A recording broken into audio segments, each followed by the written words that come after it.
Good morning, everyone, and welcome to this NLA webinar on delivering affordable housing. And we'll be looking at some of the key challenges facing affordable house builders, hear about best practice examples, and look at key case studies from a range of scales. So we'll be having a number of presentations and then a panel discussion at the end. So if you have any questions for our speakers, please do that through the Q&A button on your screen. So we're going to start off with Prisca Thielmann, who's an Associate Director at Maccreanor, Lavington, and Prisca has led many significant projects, range of scales, encompassing large strategic regeneration master plans, residential projects, and smaller, very specific responses to tight urban sites and historic environments. So Prisca is going to be talking about a number of affordable London schemes. So welcome, Prisca, and over to you. Thank you, Peter. Hi, everyone. Good morning. So I will introduce you to three of our projects, and I have selected them because they have different scales and they all have been delivered through different models. Hold on, need to check that I see my screen. Yeah, fine. Maybe we can go straight into the next slide, please. So I'm going to start with the Garden Mews in Enfield. This is a small street of houses, and we have done this jointly with Karakusevich Carson Architects. It was completed in 2017, and at that point, it was the first social housing built directly by the borough for 40 years. It's the first phase of the regeneration of the Alma estate. Next slide, please. The site was a long rectangular leftover piece of land on a former gas site, and it's straddled by a new school here at the top of the image and a two-story suburban neighborhood at the bottom of the image. So this context sets some strong constraints. The school's concern about overlooking of their playground, and they really wanted a closed long wall running along the full length. And the western side, there was the planning authority's expectation to maintain a big back-to-back distance for the gardens from the existing houses. So therefore, the original brief that came from the council to us expected really just a single-sided street with one row of terraced houses. Next slide. But that seemed like not really a great aim to us. So really the big achievement of this scheme is that we've made it a two-sided street and delivered more units that were expected. And so this avoided this long wall, and instead even also provided a new playground and drop-off area at the entrance area of the school. So this was only possible by meticulously planning the width of the scheme across the available width of the site. And perhaps this already says a bit about delivering some of these schemes. I think it takes a bit of kind of nerdiness to deliver some quality. Next slide, please. So planning through this width involved using a shallow house type turned sideways with high-level terraces instead of back gardens, which KCA have designed in detail here, visible on this slide. Next slide, please. And it also required the careful laying out of all spaces, internal and external, across the width. The street includes rain gardens and car parking, but also space for front gardens to provide privacy. Next slide, please. We were working to a tight budget, but we took great care to identify some special moments to add something interesting and of a scale that residents can easily engage with. So on our small houses here, the entrances are highlighted with glazed bricks. Next slide, please. As the street width and front garden area was very limited, we pushed the entrance slightly into the house to provide integrated upright bike parking here and bin storage, which is visible there. And on this picture, you can also get a small glimpse of the kitchen on the right, which has a large opening to the living room at the rear with opening onto the garden. And there's a space for a dining table just right at the front window. And the height of the sill offers a window seat where you can look up and down the street. Next slide. So this takes me to our next scheme, which is South Gardens in Southwark, Elephant and Castle. Yeah, thanks for the next slide here. And I'm going to talk about the small group of buildings in the southeastern, so bottom right-hand corner of the development down here. So this is part of the, I guess, regeneration of the Haygate estate, but we were only involved in the development of some of the buildings here. I'm showing it here today because it represents a delivery model which is widely used and relied upon to build affordable homes in this country currently. So they are delivered as a response to a planning obligation, which requires private developments to provide a certain percentage of affordable housing. So in this case here, the developer is Lend-Lease, and the affordable housing was subsequently bought by a housing association, L&Q.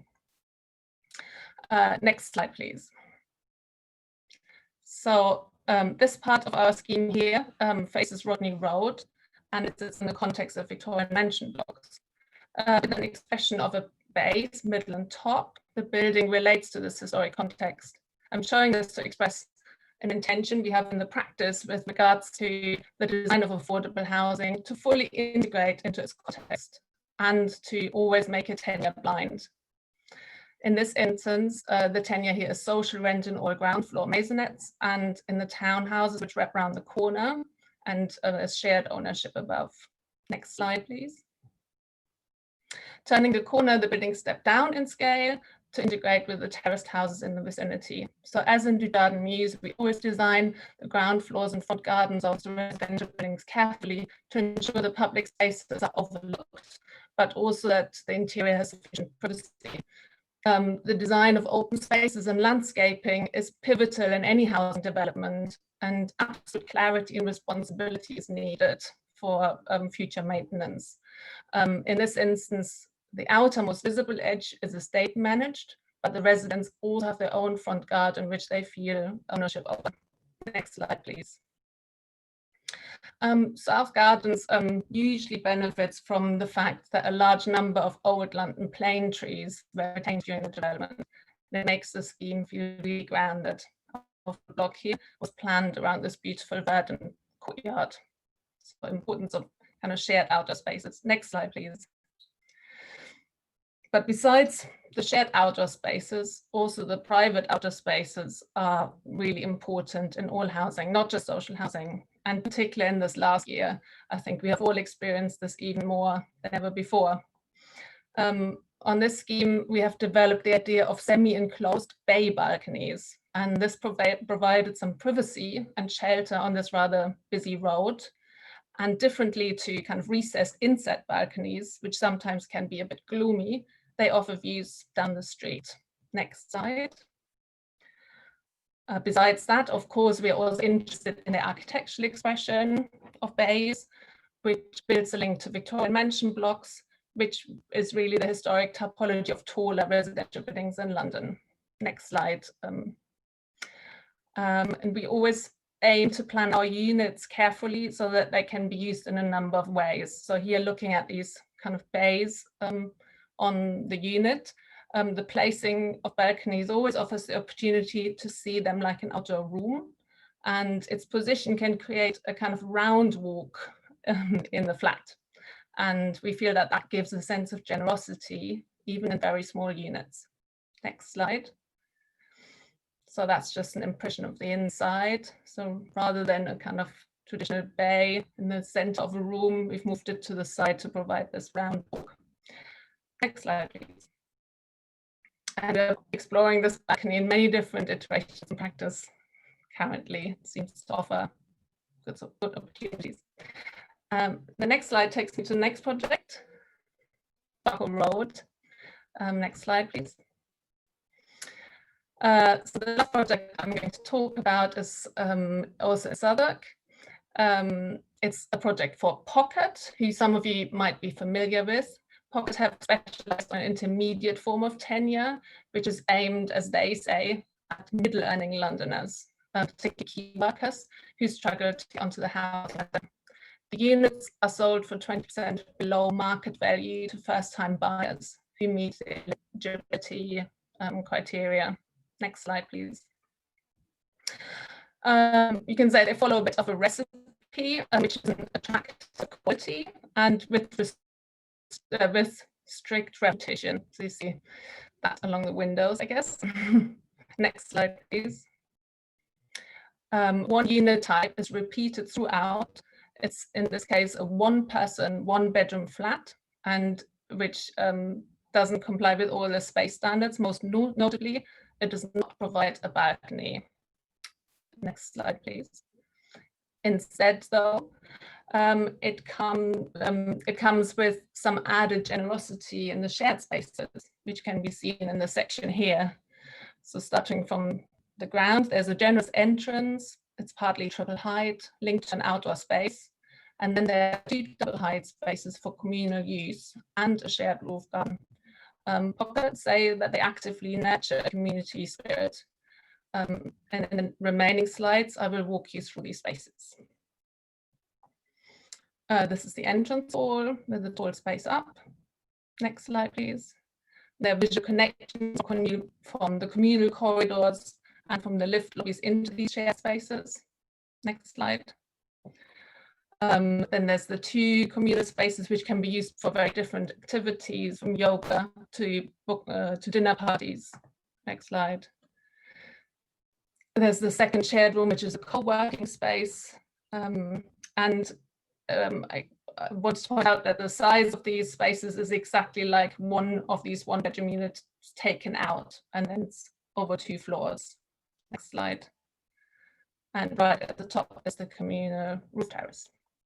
Thank you very much. Great, thank you very much indeed, Prisca. And now our next speaker is Neil Barron, who's a project director at Swan Housing. Neil has over 30 years experience in managing mixed tenure housing projects in Birmingham and London, and is responsible for the ambitious regeneration of Blackwall Reach, working in partnership with GLA, Tower Hamlets, residents and other stakeholders. So Neil, over to you. Thank you, Peter. Right, so jumping through that slide, the next slide is just showing some key facts about Swan Housing Association. I'm not going to dwell on that, but it's all there. I suppose the thing to mention is that we have a secured pipeline of 8,000 homes, 50% of which will be affordable, and our employees, we have over 500 employees, of which nearly 200 of those are working in development and regeneration, which is obviously a very high number, and the reason for that is we have our own in-house contractor in New Living and our factory delivering modular homes in Essex, which I'll talk about in a little bit. So next slide, please. So I'm going to be talking about Blackwall Reach regeneration as a case study, and Blackwall Reach is delivering 1,575 new homes, 50% of which will be affordable by have room, and it's 0 grant on that. So we're actually tripling the number of affordable homes on this site, and doing it all without grant. And I'm going to talk about how that is possible. The image here is of a CGI of the part of the master plan. It's kind of about 2/3 of the units that we'll be building by the end. Next slide, please. So this just gives you an idea of where it's located. In East London, E14, top of the Isle of Dogs, very, very close to Canary Wharf. You can walk there in about 15 minutes, or get on the DLR at Blackwall Station and get in there in a few minutes, or into the city in about 15 minutes. So it's incredibly well located, obviously very close to the river as well, although quite detached from the river because of the main Aspen Way, which sort of divides it. But I suppose what I wanted to say about this image is, although it is very, very close to Canary Wharf, it is a kind of world away in many ways, economically particularly, and also what we're trying to do here is create a place where people actually want to be for its own sake, rather than a place where people want to be because it's convenient to get somewhere else. Next slide, please. This just gives you an idea of the sort of constraints on the site. It is very much an island. We have particularly the Blackwall Tunnel Approach Road, which is effectively a motorway running to the east, but there are similar sized roads running on all 4 sides of it. So it is an island, and we really do need to create a reason for people to come in. There are significant underground constraints on the site, not least Blackwall Tunnel itself and some major Victorian sewers. And as you can see, sort of in the centre of the master plan is, in this image, you can see Robin Hood Gardens. Love it or hate it, it is going as part of the regeneration. But the park in the very centre of what is quite a harsh environment, the park is really essential and vital to the massive improvements that we're making in the area. So we're actually increasing the size of that park and making big improvements. As you can see, a lot of the master plan area, if you see the foreground, the pink area, and off to the right and outside of the image, a lot of that area is was car parking, mainly because of the underground constraints, and we've had to get around that. This photo was taken in 2015. So if you just focus in on the left-hand side of the pink area, this is kind of the before of that area, if you like. If you go to the next slide, this is the after, and this is what these photos were taken in the summer, at the end of the summer just gone, when things were slightly more relaxed, but nevertheless within lockdown. We're incredibly proud that we continue to let commercial units and that they were continuing to thrive. And that's one of the points I wanted to make, really, that we see very much the success of affordable housing not just about the numbers that we build or the layouts inside those, although that's important. It's about so much more. It's about, as I say, placemaking. And I know that's an overused word and often becomes a little meaningless, but if we take it in its purest sense, that it's creating places where people want to live, work, play and learn in, I'd like to think that's what we have achieved in this. This is the second phase of Blackwall. We've created these new public squares. So where before you came off the DLR and you walked into a car park, it wasn't a pleasant place to come off the DLR. Now you come into this, so you've got all these commercial spaces which have been carefully curated. We didn't take the first offer, we didn't take the highest offer for these spaces. We took the offers that we felt were going to create the best value and the right amenities for our residents. Public art, I just wanted to touch on. I think things like public art can be really, really important. You see there that the blue sculpture, that's actually 8 meters high and really signals you are arriving now somewhere special where something's happening. And it's not just a piece of random art, it relates very much, it's a slightly abstract version of a coil of rope, symbolizing the history of the site as a rope making site for the docks. And the final thing I wanted to mention on this slide is about the design of the units themselves. We provided winter gardens here. Now, we did it not because of COVID, although we really has seen the benefit during the last year, but because of the harsh environment and all the roads around. The planners were really, really keen that these were effectively balconies, and that if they were a winter garden, they just had a screen, but were effectively still open to the wind and effectively just a shielded balcony. We argued very strongly that they should be more flexible than that and provided them with double glazing. Eventually, won that argument and provided them with double glazing, with heating, lighting, and electrics. And they have been able to be used now as a balcony in the summer. You can open all the windows, they're fully glazed, or close them off and use them as a room the rest of the year. And indeed, during COVID, we've seen them really come into their own. And if you look from outside, well over half now, you can see desks in those spaces, and they've become home office spaces. And next slide, please. The very first phase, I just wanted to mention that about the community infrastructure, because I think this was critical.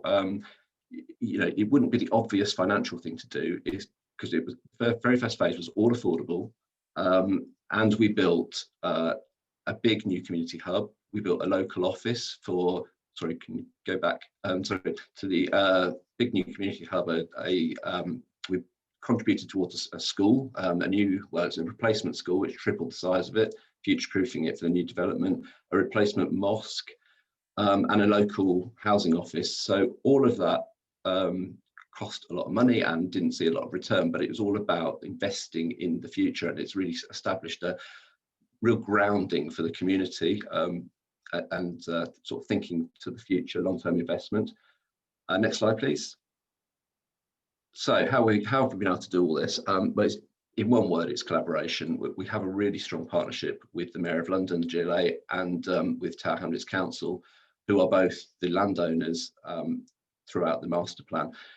And we established a model with them whereby we're deferring the land payments. So we're not paying for the land. We are, sorry, we've jumped a slide again. We're not paying for the land. We've got an overage model. So therefore, what we're starting out with is what we're actually trying to achieve on a phase-by-phase basis. And we look at the viability of that phase, and it's all controlled by a model which we're under contract on. But it's all about making the right choices and achieving the right thing, rather than starting with what's the most we can pay for the land to secure it, and then trying to sort of squeeze in what we're trying to achieve later. So that has been hugely successful, and indeed the phase I showed you earlier with the commercial units, that's we've just about realised the overage of that, so it has worked. A couple of other things to mention there, but the GLA also provided through housing zone funding £50 million of loan funding, which has helped to cash flow the development, and that government arrangements are really important. We have really good informal working relationships with the officers across both GLA and Tower Hamlets, but it's really important that's underpinned by formal governance arrangements. Next slide, please. Very quickly, I'm just going to mention that the factory, I mentioned that Swan has a factory. We're delivering cross-laminated timber homes in Essex. They can only go up to a sort of maximum of about 6 stories, but we have recently announced that we're opening a second factory just across the road from the existing factory, which will be delivering steel framed homes. And that will be used. The phase 3 of Blackwall has been designed to use that system and will be coming out of that factory. And for the reasons there, brings lots of advantages, particularly sort of post-COVID, post-Brexit world. It gives you a lot more control. Next slide, please. And finally, I just wanted to mention about long-term investment in communities. The fact that we have set up a Blackwall Reach Trust, and that's going to be funded. This is about legacy. This is about continuing the good work long beyond when we're gone and done the physical regeneration. The trust will do good work for the residents and for the community around Blackwall Reach, and be funded by funding from the development. So we've got capital funding up to £1 million capital funding up front, and then long-term revenue funding, which is through a principal rent that each outright sale purchaser or shared ownership purchaser pays on an annual basis, £100 per annum, index linked. And that, unlike a ground rent, which goes to sort of lining a developer's pocket, this goes into the trust and then back out into the community to do good work. So yeah, all about partnership and long-term investment makes it all possible. And that's me. Done. Great, thank you very much, Neil.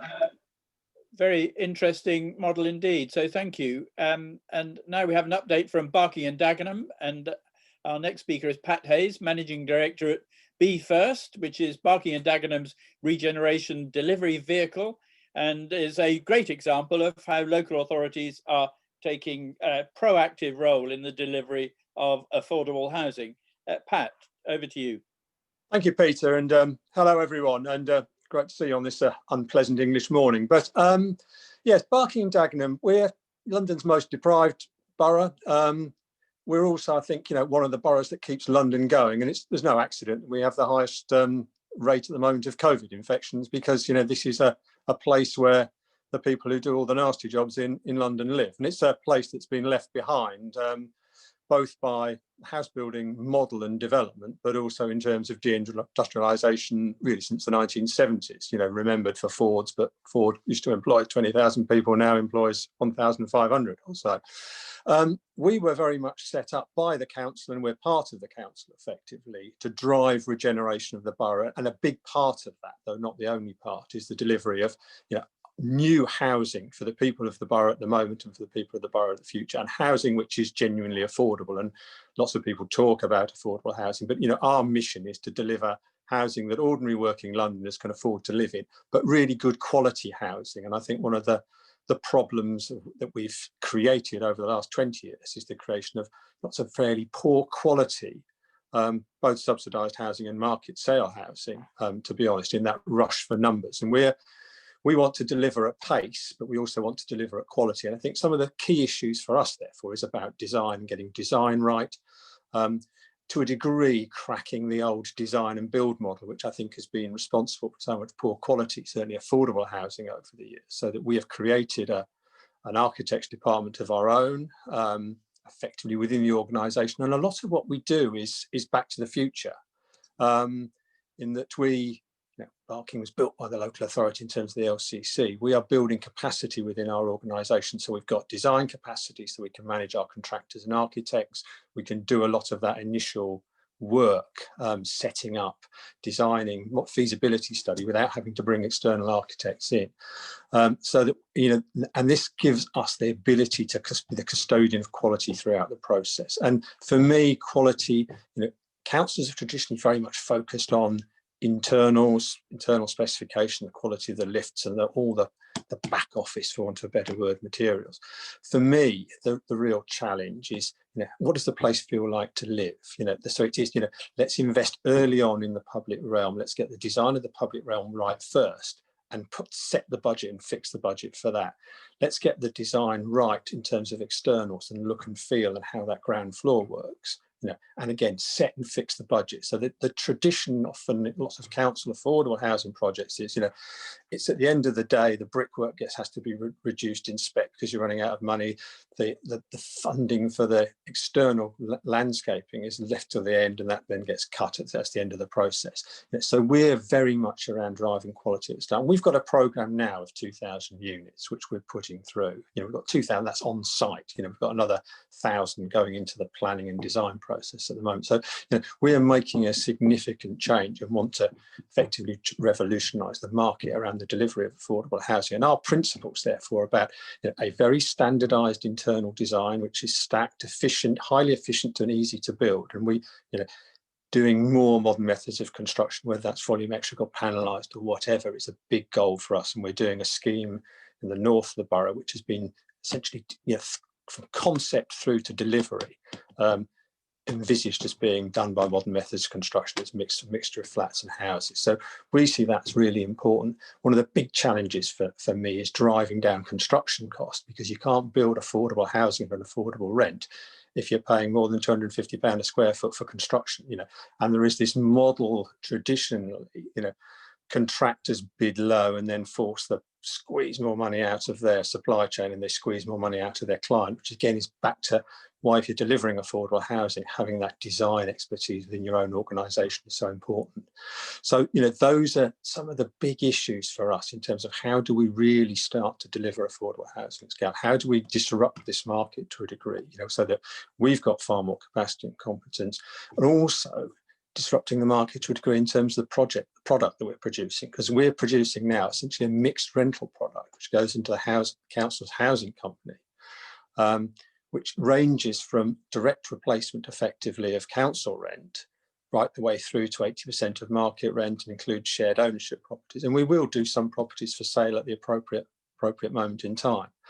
And it's all part of that mix. So this is saying that this is, not just the council providing housing at the base. Yes, it is providing house at base price point to rehouse those people who are currently in that accommodation and to increase the supply of that accommodation.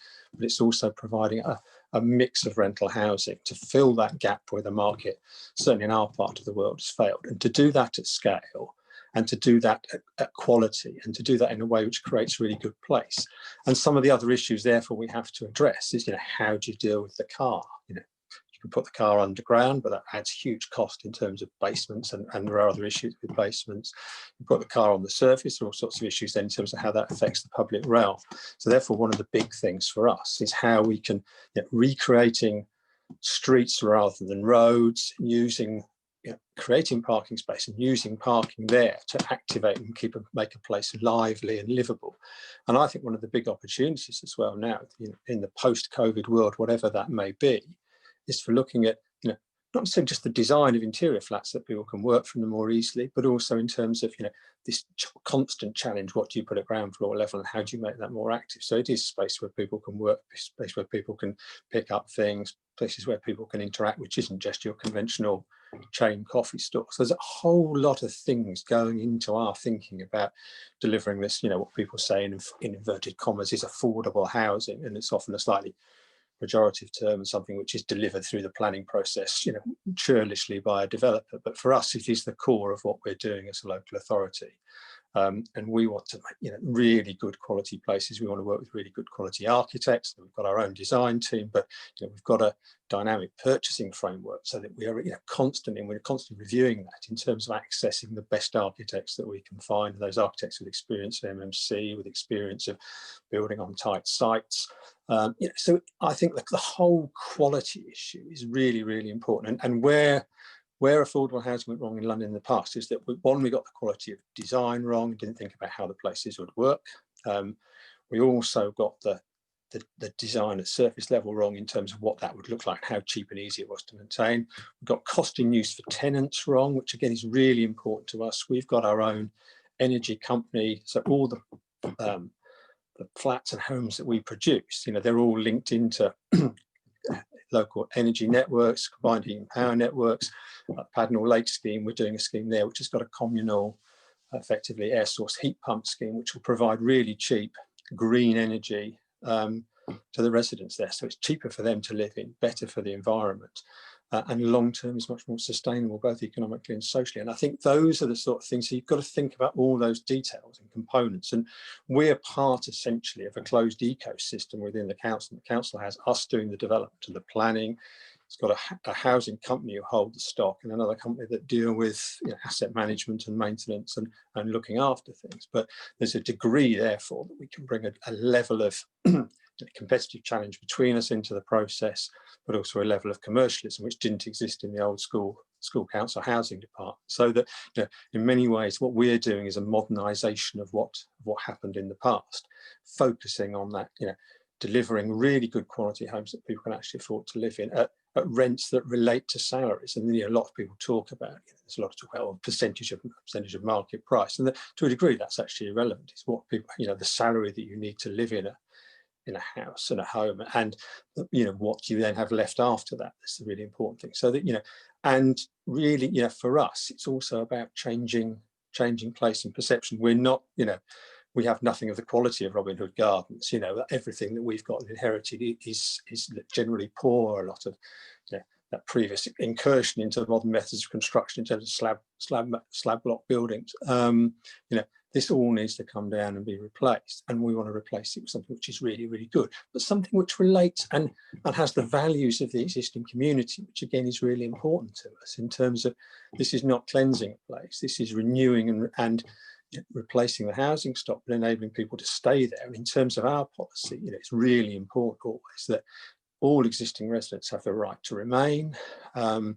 All existing leaseholders have the opportunity to get either a purchased or a shared ownership property back on the estate. This is not about moving people away. This is about creating a better place for those people who are already there. And I think that's really important in principle. And the other really important point is about consultation and taking people with you. And again, that's really important for us in terms of this is not something we're doing to people. This is something we're doing with people. And in a lot of the work that we've done, so on the very big Gascoigne estate in Barking, it's been about engagement and really positive, actual real engagement, not just holding meetings in the church hall on a Thursday night, but working with kids in the primary school, producing different things for them to be involved in, different mechanisms of consultation, which both use internet, but also direct face-to-face and talking to. And the last thing I would say as well is that it's getting the process right, because I think a lot of social and affordable housing in London has failed because the actual process, it's this ghastly term of decanting, which is actually throwing someone out of their home basically. So it's getting that decant process right. I mean, the human person that people can talk to and working with that sensitively and delicately. All these challenges that we face on these big regen schemes, these big development schemes. So that's in a nutshell what we're trying to do. It is, it's back to the future on one level in terms of municipality being confident and saying, look, we have to, because the market can't deliver housing at scale. We want to do that fast, but we're going to do it in really good quality and learn the lessons from the past in terms of both the way you treat people, but also the way you design it. And we're going to try and disrupt the market in terms of, particularly making contractors, work for the client, not for themselves. And to a degree, making architects do that. So that's the sort of challenge from us and what we're doing. So. Great, thank you very much, Pat. And now we're going to have a bit of discussion, and I can see there are some questions coming in on the Q&A panel on your screen. So do put questions in if you have any you want to put to the panel. But before we kick into the more general discussion, we're joined by Joe McCafferty, who's a director at Levitt Bernstein, who obviously brings vast experience of designing and delivering innovative and affordable housing. And Joe is also chair of our NLA expert panel on housing. And the panel has actually produced a really impressive and comprehensive response to the Good Quality Homes for All London's SPG consultation, which we will be distributing to through our newsletter tomorrow. So do look out for that, because it's a very good quality piece of work. So Joe, perhaps I could just start by asking you, as you know, we've heard from Pat about the cost restraints and so on of delivering affordable housing. So how do we deliver quality and quantity while ensuring, you know, regulations, net zero targets, fire safety, space standards, and the ongoing parameters of the pandemic? How do we deliver affordable housing in that environment? Thank you, Peter. Well, I think in one way, Pat's answered most of that question, really. Really interesting. I hope we can come back to some of the things that Pat's mentioned. But first of all, I would say, as chair of the panel, it's been really interesting to sort of reflect with a very a kind of broad sector of the industry regarding the issue of delivering quality in terms of affordable housing. And what I'm heartened by, and I think it's illustrated by Pat's presentation particularly, is that the discussion around quality and the commitment to quality is really high. It's our experience too with the local authorities that we're working with and the RPs that we're working with, that the conversation really seems to have shifted very significantly over the last couple of years. But what I would say, and these are things that are very familiar with everybody on this call, I'm sure, but some of the key challenges at the moment that Pat's touched on, and Peter, you have, are really around, particularly through COVID, the issues of viability. We know that funding is changing, and so therefore the cost parameters of what we're delivering are much tougher now, and there are much kind of more extreme situations there with funding. So therefore we do have to look at these issues of efficiency really carefully and have very upfront discussions around quality and priorities with our clients. And I think that's something that, you know, again, Pat's mentioned, but really thinking about both the placemaking, but balancing those sorts of issues and the quality of materials and longevity of buildings with their efficient design and placing space in the right place in the plan. I think that particularly during COVID at the moment, we're all seeing issues with regard to sustaining conversations with communities, and that being a really challenging but also extraordinary opportunity to increase democracy with regard to engagement. So we're working on a number of different projects where we're engaging both online and, when we can, kind of physical engagement methods running in parallel, kind of weaving those kind of strategies in a very intensive way. But it's undoubtedly challenging in terms of bringing communities with you, which is exactly, again, the point that Pat and Prisca and others have made. So I think learning the lessons of how we're behaving now and bringing that forward post-COVID is going to be incredibly important. But it means that that conversation has to be very intensive, and it's taking longer. Interestingly, though, a project that we're working on in Tower Hamlets at the moment, we've just received a 93% positive ballot with a similar level of turnout. And so it shows that if you do it well, actually the results can be even better, and communities can even shape, you know, their development in a finer way. So I think there is definitely a positive aspect to that. And then finally, in terms of the resource in boroughs, I know Pat and others are really expanding their teams, and that's fantastic.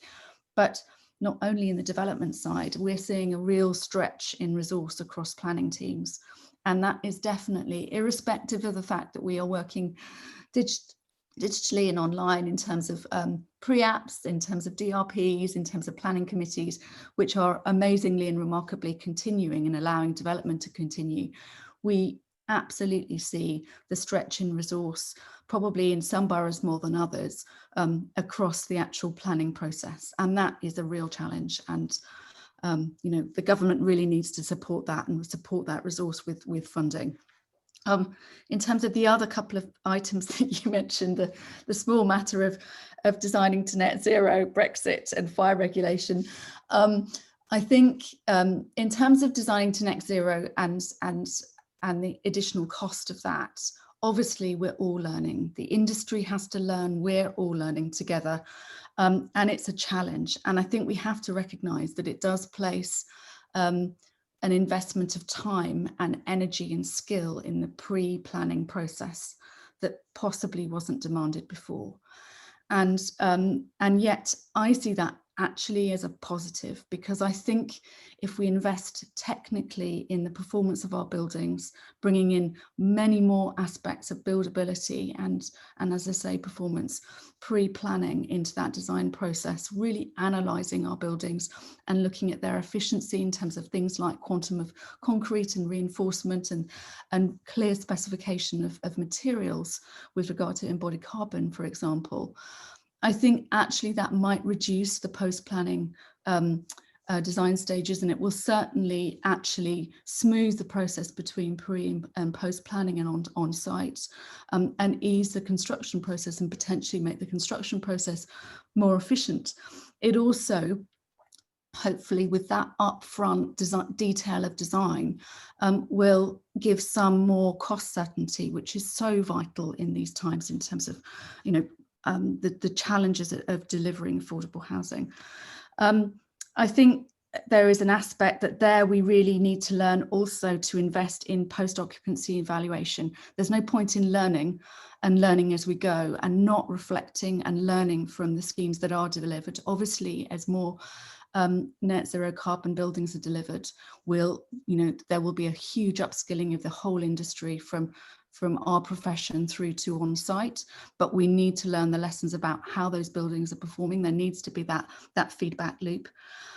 In terms of the issue of fire regulation, Peter, I think one of the major issues there is actually not just new build, but the extension of existing buildings and the complexity of dealing with fire regulation, with residents in situ, building above them, building beside them, and extending existing buildings. And that's where the real challenge is going to come. And then finally to Brexit. Well, who knows? But I think obviously there will be challenges in terms of material supply and labour. There's no doubt about that. But again, thinking glass half full, perhaps it will enable us to think through material specification and build on that earlier in the design process and fix that earlier in the design process, so that we and look more finely at local supply, which can only be a good thing in terms of the environment. Thanks, Peter. Great. Thank you very much, Jo. Now we have got a few questions of the panel, so I'll start with perhaps Prisca. You could answer this one about projects being mentioned in these presentations as affordable. Is that with the 80% of market rate, 80% of 2 million is still pretty unaffordable? What are the sort of mixes in the projects at Elephant and Castle you've been dealing with? You're still muted. I just noticed this, thank you.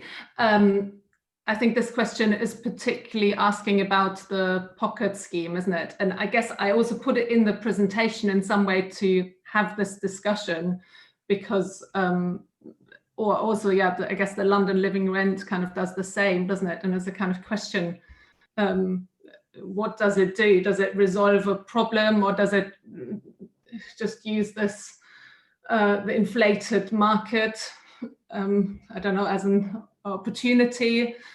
You know, the units are smaller. Is it a step for someone to get onto a housing ladder, or are these flats going to be lived in by people in the end with their children, you know, squeezed in? I think it's a question. I think it's kind of yet to be seen. It's not something to be happy about. at all or proud about. I've kind of put it out there for discussion, really. But I think this is also, I mean, particularly Haygate estate is a few years ago, isn't it? I think things are getting better currently. One can be positive about percentages are going up. Pat, did you want to respond to that? I see you've unmuted yourself. Yeah, I think so, because I think it's really important. I mean, it's a really good question. 80% of 2 million is unaffordable. So we've always got to be looking in terms of what is the rental price of those particular homes, you know. And for us, you know, we've been very, very clear, and politicians will never let us forget this. You know, their question is, you know, can a tube driver, can a bus driver, can a nurse, whatever, you know, someone who works in a supermarket afford these homes? And I think we've got to increasingly think in those terms. For us, you know, there are opportunities and challenges. Yeah, we're a very low value area, so 80% of the market is actually, you know, affordable for lots of people. However, on the other hand, I haven't got the option of ever running a cross subsidy model, because there isn't the value there in terms of, yeah, I can do some high value properties to subsidise some lower value properties, which again for me is why, you know, in terms of, you've got to work back from your rental level and then work that through to your development, your land cost and your business, which is why, you know, MMC is potentially so important in the long term in terms of speed of delivery and ultimately controlling cost, and why the effective management of your whole consultant team, client team and contractors is also so important. Because, you know, you can't just say we want to deliver 8% of market and walk away, and you can't just say, well, this is the price we want, and then let the process go. So this is really, I think, why we're saying local authorities have got to take a much more central role in this, because otherwise you're not going to get unless you are relying, you know, Haygate, place like you can work across subsidy model and it's brilliant. You know, Isle of Dogs, you can work across subsidy model now. You know, we don't have that option in large parts of outer London. Great. Well, before I ask Neil to respond to that as well, somebody has just checked. It said it was £250 per square foot. You said, was it, in terms of what you're aiming for in building costs, Pat? Well, it's not what I'm aiming for. It's what if I'm paying more than that, then it doesn't work. You know, so I've got to drive down building costs from, you know, a going sort of market rate of around 250, which is again why design is so important in terms of that, you know, the standardization as much as you can and producing a standard internal product which meets all the standards but is extremely uniform, extremely stackable, you know, has a very, you know, that the internal space to outside wall area ratio is the best you can derive, you know, and at the same time making sure that looks nice, which is again the tension. So yeah, you know, you can't deliver affordable housing in our current grant regime unless you can get your build cost down, if you can't work a massive cross subsidy model, you know. And I think one of the things I would have said, you know, is that, you know, grant levels are inadequate in terms of the aspiration that the government has on lots of other things, you know, and the fact that they're now saying that you can't use grant for replacement, you know, crazy in the, you know, but we are in crazy times. Thanks. Neil, do you want to comment on that affordability question? Yeah, just very briefly. I think it's largely been covered, but just going back to the Blackwall example. Yeah, I mean, that is delivering 50%. It's actually 51.5% under the 106 by Habroom, affordable housing without grant. And when I said the question about does that truly mean affordable? Yes, it does there. I mean, what we're doing is 70% of that affordable provision is social rent, true social rent, target rents, as I say, without grants. So and the rest is intermediate. But it is possible now.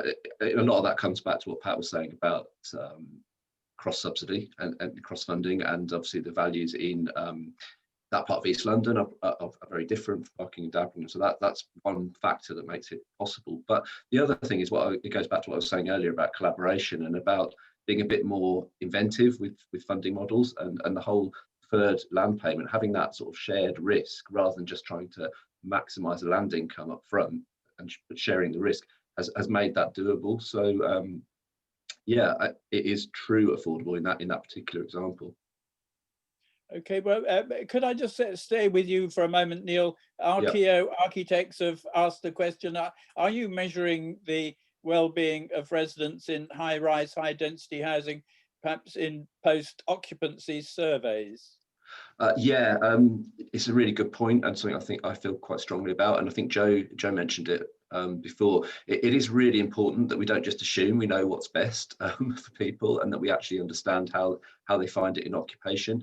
Yes, we are physically doing it at the, we're doing it right now, so I can't actually give you the results of the latest phase at Blackwall, but we've already got in over half of the people who have responded, and from what I'm seeing, it's pretty positive, particularly around the winter gardens, which I mentioned earlier, and how useful they have been in the pandemic. But yeah, the broader question about do we measure? Yes, we do, and I think it's really important, and it's really important as well that we don't just do it as a tick box, because I think, you know, it can happen and just be sort of filed away. You get some results from it, and that's that. You really need to learn from it and listen to what people are saying about what's important to them. Thank you very much. Now, Dennis Austin has asked, much has been discussed recently about the golden thread of a project emerging from the Hackett report, yet the structure of many affordable housing schemes will see 2, 3 or 4 architectural practices along the route to delivery, you know, public engagement, planning, technical, site. I mean, how does that square with quality? So, Joe, is that something you'd like to respond to?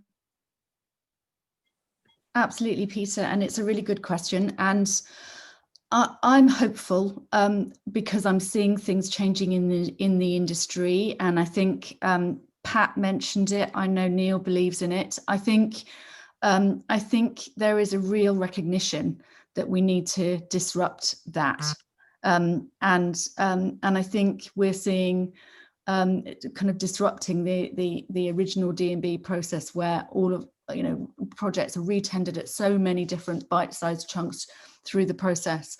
I think local authorities particularly are definitely recognising the importance of both commissioning architects for RIBA Stage 3+, so there's much more detail in terms of how works are tendered, and beyond to 4 and 4 stages 4A, and so that's also securing quality earlier in the process, which is then much more difficult to unpick, even if another even if another design team become involved. But I don't think it's just the architectural teams and design teams. I have to say, I come back somewhat to the planning stages and the planning teams in the local authority. I think it's really important that we focus also on those that are looking at the conditions and the discharging of conditions post planning approval, to really think about do those changes, which is often when you lose quality in a scheme, do those changes really support the original design intent of a project? And obviously, if you put more and more detail earlier in the work stages, for all the reasons I mentioned earlier, then you're less likely to have that sort of watering down of the scheme post-planning.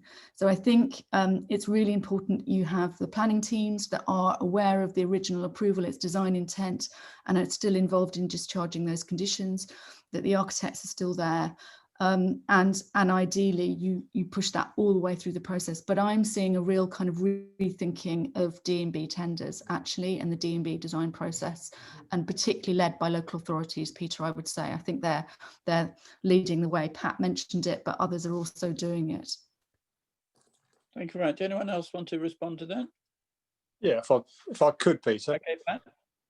Yeah, I mean, you know, one of the reasons, and I mentioned it in my little talk, is that, you know, it's one of the reasons why we've created our own design team, is to be the custodian of that process and to manage the various consultants. I would, however, say that, you know, we think that it's really important that you do bring a diversity of architects into this. And one of the things that we're really keen on is encouraging small practices to bid for work, for more diverse practices to bid for our work. And, you know, also running a bit of a matchmaking process where, yes, you might have one of the bigger practices which has got the bigger back office function that can do the technical stuff around moving the services and all that sort of stuff, but partnering them or encouraging them to partner with a smaller practice, so that you do bring a different design approach in and you bring different people in. Because, you know, I think it's actually really important that our, you know, the people working on the project, to a degree, are much greater representation of the people who actually live in the schemes. That is not as much anything else, but also that we do bring, yeah, and keep bringing new people in, because these big complex schemes, it's very, very easy to give them to big contractors, big architects, and let them get on with it. And as a client, you need to work on that, but therefore you need client-side capacity to be able to steer and manage it and curate, for want of the ghastly term, the design process. Great. Neil, did you want to add anything? I don't think so. I think that's pretty much covered. I think Pat's the model he's described is very similar to ours. At Swan, we also have our own in-house drawing office, which is expanding, but partly to do some of the work ourselves, but also to manage and work with architects. I do agree that a range of architects is really important. Something the size of going back to Blackwall again, 1,600 homes. We are bringing in lots of different architects phase by phase. We are bringing in different architects because it is creating, although we've got a master plan and a sort of overarching design code, if you like, the variety is also creating a lot of interest. So I think there's arguments either way. It's probably it's a big it's a big discussion, and I think it'd be it's perhaps a useful one for another whole hour really, because I think it is very interesting. The one thing I would say, slightly devil's advocate to Jo's Swanson, and I do agree with her that having consistency of the team through a project at different phases is a really good thing. But on occasion, we do find, and the reality is that some architects are better at the the planning stage and some at the detail stage, and perhaps we need architects to be more open about that, or diversify the skills more consistently across all the phases. Sometimes we are left in a position where we have no choice but to change horses, if you like, halfway through a project, for different skills, bringing different skills. But in doing that, I do see my role, or our roles as clients, to be the custodians of design quality. If we have to change, we have to make sure that we keep that quality throughout, and that value engineering, it means just that. It's not just about saving money, it is actually about adding value. Very good. Well, I think changing horses is another topic we could spend an hour talking about as well. But we are up to our hour now, actually. So lots more to talk about, I think. But before I draw things to a close here, so James Pargett has put in a comment. So this is commonly misrepresented, but in London, 80% of market rent is rarely achieved in practice. It's a maximum that is also subject to the mayor's household income threshold. This provides an effective upper limit to the rent that can be applied even at intermediate rent levels. So, so there you have it. So thank you all to our panelists for very interesting run through affordable housing issues. And thank you everyone for joining us, and thank you for TfL as our programme champions on this. So thank you all very much.